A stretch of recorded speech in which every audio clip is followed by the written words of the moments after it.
രാമായണം പശ്ചാത്തലമാക്കി നിരവധി ചിത്രങ്ങൾ വന്നിട്ടുണ്ടെങ്കിലും പ്രേക്ഷകർ ഏറെ പ്രതീക്ഷ വയ്ക്കുന്ന ബ്രഹ്മാണ്ഡ ചിത്രമായി മാറിയിരിക്കുകയാണ് നിതേഷ് തിവാരിയുടെ രാമായണ. ഗംഭീര താരനിര, ലോകോത്തര VFX ടീം, അത്യാധുനിക സെറ്റുകൾ തുടങ്ങി വളരെ മികച്ച ക്യാൻവാസിലാണ് രാമായണം ഒരുങ്ങുന്നത്. ഇതിനു പുറമെ ചിത്രത്തിലെ ലെജൻഡറി കോംബോയും പ്രേക്ഷക ആകാംക്ഷ വർദ്ധിപ്പിക്കുന്നതാണ്. 2 ഓസ്കാർ ജേതാക്കളാണ് ചിത്രത്തിന്റെ സംഗീതത്തിനായി ഒരുമിക്കുന്നത്. ജർമ്മൻ സംഗീതജ്ഞൻ ഹാൻസ് സിമ്മറും AR റഹ്മാനും ചേർന്നാണ് ചിത്രത്തിന്റെ സംഗീത സംവിധാനം ചെയ്യുന്നത്. കഴിഞ്ഞ ദിവസമാണ് ചിത്രത്തിന്റെ ടീസർ പുറത്തു വന്നത്. ടീസർ പുറത്തു വന്നതിന് തൊട്ടു പിന്നാലെ തന്നെ റഹ്മാൻ ഹാൻസ് സിമ്മറിനൊപ്പമുള്ള ചിത്രം സമൂഹ മാധ്യമത്തിൽ പോസ്റ്റ് ചെയ്തിരുന്നു. രാമായണത്തിൽ ഇരുവരും ഒരുമിക്കുന്നത് ഒരു മാജിക് ആയിരിക്കുമെന്നാണ് ആരാധകർ പറയുന്നത്. നിരവധി പേരാണ് പോസ്റ്റിന് താഴെ കമന്റുകളുമായി എത്തിയിരിക്കുന്നത്. ടീസർ പുറത്തു വന്നപ്പോൾ തന്നെ ഏറെ ചർച്ച ചെയ്യപ്പെട്ടതാണ് അതിലെ പശ്ചാത്തല സംഗീതം. തൊട്ടു പിന്നാലെ റഹ്മാന്റെ പോസ്റ്റ് കൂടിയായപ്പോൾ പ്രേക്ഷക പ്രതീക്ഷ വർദ്ധിച്ചിരിക്കുകയാണ്.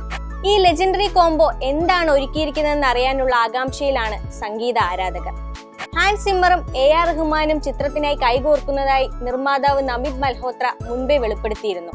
ദി ലയൺ കിങ്, ഡ്യൂൺ എന്നീ ഹോളിവുഡ് ചിത്രങ്ങൾക്കാണ് ഹാൻസ് സിമ്മർ ഓസ്കാർ പുരസ്കാരങ്ങൾ നേടിയത്. പ്രശസ്ത ഹോളിവുഡ് ആക്ഷൻ കൊറിയോഗ്രാഫർ ഗൈ നോറിസ് ആണ് ചിത്രത്തിലെ സ്റ്റണ്ട് സീക്വൻസുകൾ ഒരുക്കുന്നത്. 8 തവണ ഓസ്കാർ കരസ്ഥമാക്കിയ DNEG ആണ് ചിത്രത്തിന്റെ VFX കൈകാര്യം ചെയ്യുന്നത്. പൂർണ്ണമായും IMAX-ൽ ചിത്രീകരിക്കുന്ന ചിത്രം ഹോളിവുഡ് ലെവൽ പ്രൊഡക്ഷൻ ക്വാളിറ്റിയിലാണ് ഒരുങ്ങുന്നത്. 3 മിനിറ്റ് ദൈർഘ്യമുള്ള ടീസറിലൂടെ തന്നെയാണ് ചിത്രത്തിന്റെ ടൈറ്റിൽ കാർഡും അവതരിപ്പിച്ചിരിക്കുന്നത്. ഇന്ത്യയിലെ 9 നഗരങ്ങളിലും ന്യൂയോർക്കിലെ ടൈംസ് സ്ക്വയറിലുമാണ് രാമായണത്തിന്റെ ആദ്യ ദൃശ്യങ്ങൾ പ്രദർശിപ്പിച്ചത്. ദ ഇൻട്രൊഡക്ഷൻ എന്ന പേരിൽ പുറത്തിറങ്ങിയ ടീസറിന് മികച്ച പ്രതികരണങ്ങളാണ് ലഭിക്കുന്നത്. രൺബീർ കപൂർ രാമനായി എത്തുന്ന ചിത്രത്തിൽ സായ് പല്ലവിയാണ് സീതയെ അവതരിപ്പിക്കുന്നത്. യഷ് ആണ് രാവണനായി വേഷമിടുന്നത്. ഇവർക്ക് പുറമെ സണ്ണി ഡിയോൾ, രവി ദുബെ, ലാറ ദത്ത, കാജൽ അഗർവാൾ തുടങ്ങിയവരും പ്രധാന കഥാപാത്രങ്ങളെ അവതരിപ്പിക്കുന്നു. 2 ഭാഗങ്ങളിലായി പുറത്തിറങ്ങുന്ന ചിത്രം നിർമ്മിക്കുന്നത് നമിത് മൽഹോത്രയും യഷും ചേർന്നാണ്.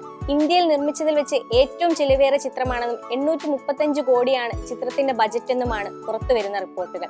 രാമായണ പാർട്ട് 1 2026 ദീപാവലിക്കും 2ാം ഭാഗം 2027 ദീപാവലിക്കും തിയേറ്ററിൽ എത്തുമെന്നാണ് അണിയറ പ്രവർത്തകർ ഇപ്പോൾ വ്യക്തമാക്കിയിരിക്കുന്നത്.